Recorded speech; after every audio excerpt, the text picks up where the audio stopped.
Hi, I'm GrowCrypto, and this is another video where I update you on what's happening in crypto and Web3. Let's get straight into it.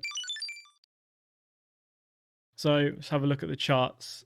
Coin market cap at the moment. So Bitcoin sitting at just above 28,000. ETH still just under 2,000.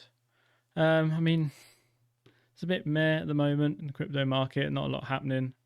Apart from a few meme coins, but we'll get into that a little bit later. Cardano down 5% in the last 7 days. It's quite a lot. But Polkadot's down 5%, but not a lot of movement over 5% in the last 7 days anyway. And in the last 24 hours, not a lot. Not much above 2%, to be honest. Mostly negative. But we're just a kind of sideways period, I guess, at the moment. Building momentum for, I don't know what direction, up or down. I'm hearing people predicting Bitcoin might hit lower lows. I think 12,500 someone predicted. And there's also people predicting 40,000 in like the next couple of months. So, you know, if you're like me, I don't like to try and predict short term. I'm in it for the long term, so I'm just going to continue to dollar cost average until we go above all-time highs, which is 69,000. So yeah, just dollar cost averaging from now. Anyway, let's get into what's happening. So Pepe, I want to talk about Pepe, of course. It wouldn't be a crypto video if I wasn't talking about Pepe. It claims the meme coin crown. I think this is because it's had the most volume out of all the meme coins in the last, I think, week or 24 hours. It's had nearly a 39,000% increase since it launched in April 14th, which is less than a month ago. That's crazy to think that.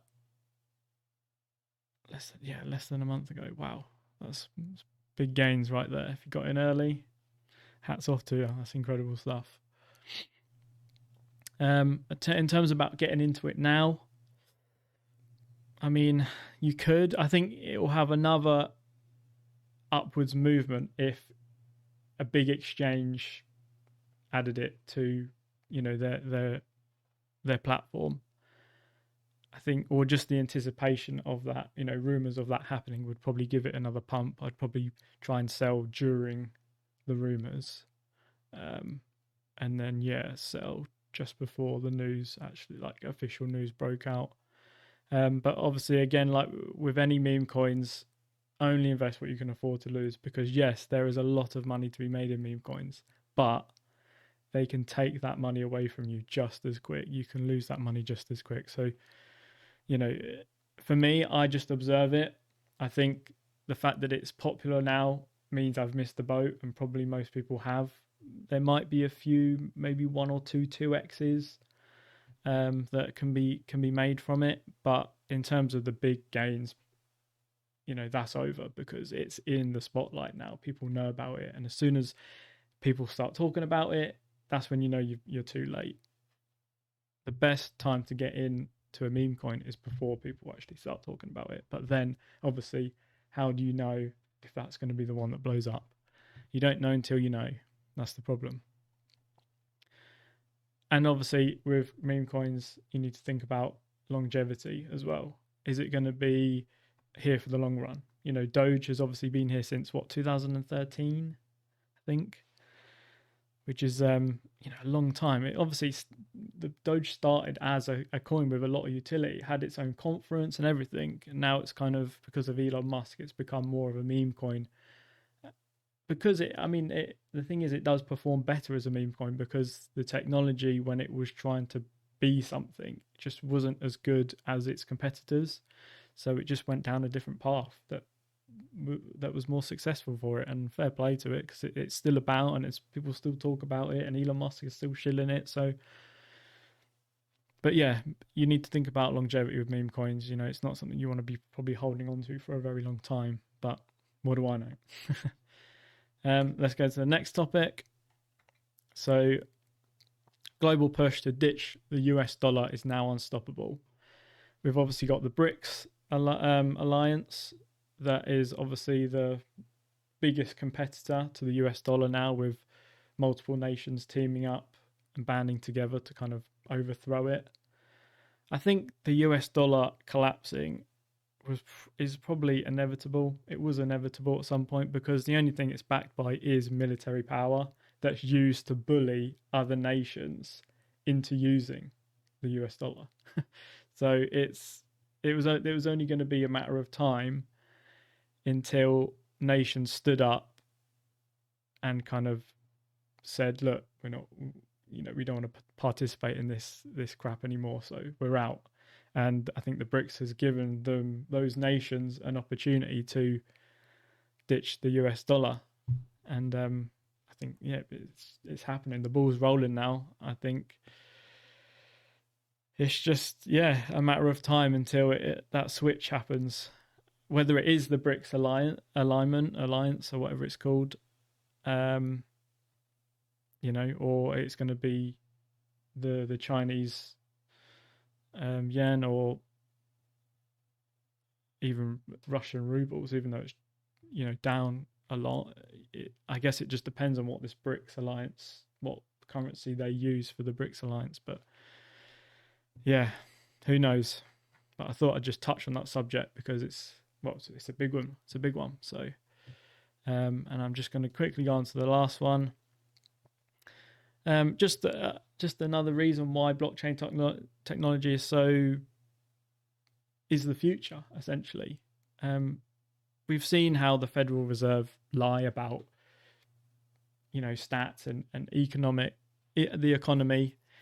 I mean, especially with inflation. I mean, they say inflation's only 7%, but if essential costs like food, water, gas, petrol, electricity, if all those had only gone up 7%, you really think people would be struggling this much? I don't think so. Those things, you'd have seen, those things have doubled and some have even more than doubled in price. That's why people are struggling, because they've gone up so much. The problem is that the Fed take those high inflation numbers from the essentials, and then they pair them up against things like TV costs that have gone down in price, or mattress costs that have gone down in price, things that you buy maybe once every 5-10 years.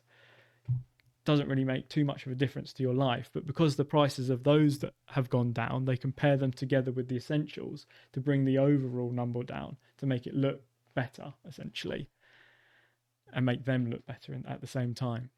But we all know it's untrue, because we all see our own bills. We can all compare our bills we have today to what they were even a year ago, and they've gone up 20, 30, 50% more easily. And in terms of how much they've gone up in the last 2-3 years, in some cases they've doubled. So it's bad how they lie about these things to kind of hide how bad of a job they're doing, essentially. And blockchain technology can solve this because it's transparent. You can see the numbers. Everyone can see the stats. They can see the numbers. You just have to go to where, you can view the blockchain ledger and see for yourselves. No one can hide, the real stats away from normal people. And I think that's a great kind of technology to force people who are currently doing a really bad job to do a good job, because they can't hide the fact that they're doing a bad job with blockchain technology. So again, just a quick update on things that are happening and why blockchain technology is the future. Well, I believe so anyway. I hope you gained something out of this video, even if it was just a quick update, or hopefully some value out of it as well. I'm still currently learning how to do this long form content stuff. I'm more of a short form content kind of guy. If you want to check it out, a lot of it's on my Insta and Twitter, and my TikTok, not my Twitter. But hopefully I can slowly improve and make these videos better for you guys. And yeah, I'll see you in the next one.